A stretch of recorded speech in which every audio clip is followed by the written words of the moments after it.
Another day, another Ubisoft sandbox is released. Over the years that gaming has progressed, we've come to define a game's quality largely by two aspects: story and gameplay, and we can generalize most games into one of two categories: story in service of the gameplay, and gameplay in service of the story. Games that fall under the first category have a narrative that primarily serves to tie the mechanics together by providing context for your actions. I place games like Just Cause 3 and Far Cry 4 here.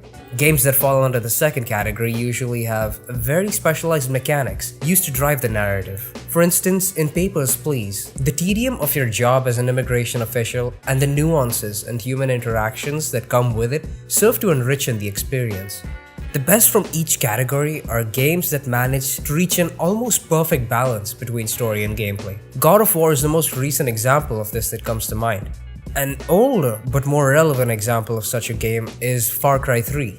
The story isn't exactly a literary work of art, but the important takeaway is that it integrates your character into the story as a central element, a wildcard that upsets the balance of the Rook Islands that's conveyed both via your actions and the story. Your progression in the game dictates the changes to Jason Brody's psyche, and at least up until the halfway point, you're provided with a brilliant foil in Vas Montenegro. It's simple but well executed and innovative for its time. Far Cry 5 completely fails in this aspect, in ways its predecessors don't even come close to stumbling on. A part of the reason for this is the writing and certain changes to the gameplay, but a decent amount of it has to do with Ubisoft's lofty claims about this plot, that it would delve into touchy subjects and the darker aspects of some of the worst that humanity has to offer. First up, let's have a bit of an info dump to make sure we're getting into this with some common information. Far Cry 5 takes place in Hope County, Montana, and the charismatic villain of the month this time is Joseph Seed, self-professed savior and full-time cult leader. He's aided by his brothers Jacob and John and not Sister Faith. Each one of them represents a certain aspect of the cult's core and have their own stories and core beliefs. Now, Joseph's message essentially goes, "The world is going to shit. God has chosen me to protect ye, now be my sheep." Keep in mind that all of them aren't mere psychopaths, they're severely deluded psychopaths. Now, Ubisoft claimed that this game would explore some of the darker aspects of cult society, the ways in which people can be manipulated by staining their beliefs, that this was one serious package. Those statements are less of a lie and more a twisted half-truth. The previous games depicted the charisma of an individual bordering insane, capable of inspiring fear through his words alone.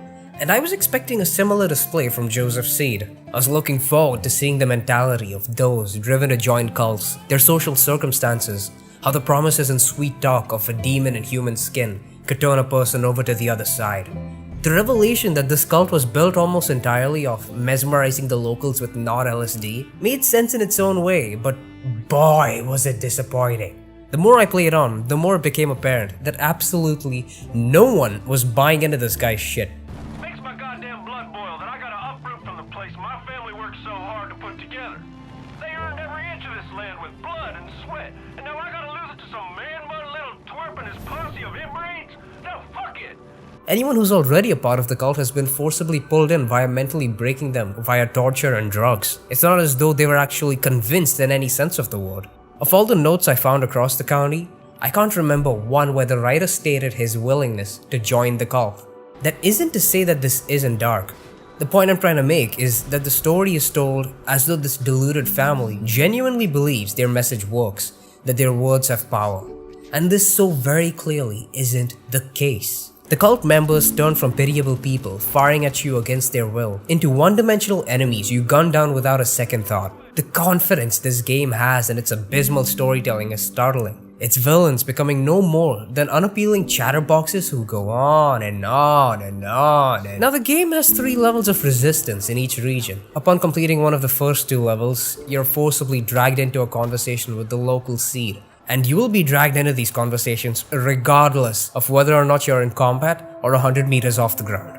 And the conversations you have with them would normally have some form of back and forth, a clash of ideals between the player and the antagonist. But this game hands you a silent protagonist with no opinions to speak of. And you're just sitting there, listening to a maniac make arguments for his cause that aren't convincing in the slightest, because in your time playing, you know that no one on the county believes him. No one's following this guy willingly. And by the antagonist's logic, not wanting to raise your family in a cult built on drugs, torture, and mutilation somehow makes said families bad. This goes beyond logically sound yet criminally insane. The Seed family comes off as no more than a bunch of unconvincing loons. There never comes a moment of revelation where you go, oh, so that's why you were committing mass murder. These scenes so desperately try to convince you of the possibility that, hey, maybe these bad guys aren't so bad after all. But the incompetently structured arguments and the game world that tells you otherwise just turn it into mind-numbing rambling. And the reason for the existence of this cult? Well, spoiler for the ending incoming, for those of you who haven't reached there. The big bad thing that Joseph Seed warned everybody about is apparently an impending nuclear threat. Paying attention to certain radios in parts of the game hints towards global tensions and the possibility of this happening, but I reckon most people just didn't notice. Now, there are several ways to go about dealing with something like this, given the number of bunkers across the region. So many possibilities to go about saving the locals, protecting the county, and making sure to minimize casualties. And this dipshit went with forcing people into a cult?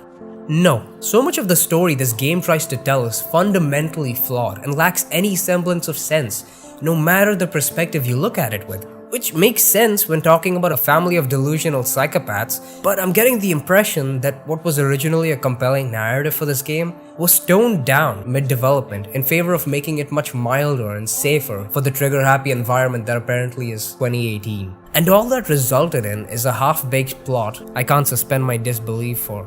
And this is a goddamn shame given how much better it could otherwise be.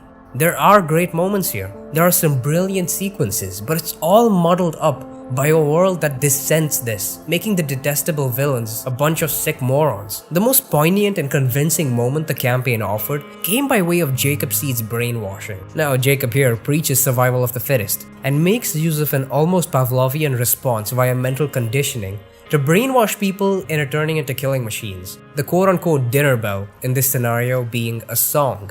Every time you're dragged off from whatever you were in the middle of doing to have a session with him, you're put through a drug-induced gauntlet. You're given a time limit to reach the end, and weapons to kill everyone between you and the man at the end. Metaphorically, this is brilliant, because each time you run the gauntlet, you get better and more efficient at it, to the point where the third time around it's almost mechanical.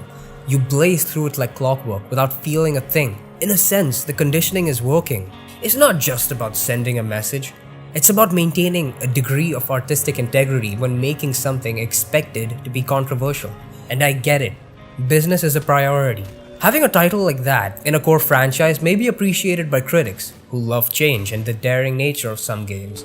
But being divisive isn't profitable with regards to us regular Joes who make up the majority of their sales. But surely some degree of foresight could have prevented this. The core of the story was changed, tiptoeing around touchy issues as if to point at them and say, hey, we mentioned it, but offering nada in the way of sending a message or stating an opinion. Far Cry 5 handles its subject matter with all the grace of a giraffe on rollerblades. The cult that is Eden's Gate fails to spell out what they believe in, and even then it's not as though their opinions are their own. The actions of the core antagonist lack any semblance of sense, and your character is written to never show an ounce of personality. Of course he doesn't, he's silent. But when people have paragraphs of dialogue just to ask you for one thing, and you don't even so much as nod your head, when you're strapped in a chair while a maniac spouts his ridiculous ideologies, saying absolutely nothing to challenge them in response, there's no force here to talk back or refute their arguments. The only people you can even remotely come to care about are the people you're here to kill, and the game does nothing with this. Why did Far Cry 5's story fail? Because it fails to suspend your disbelief in a world full of unjustified contradictions.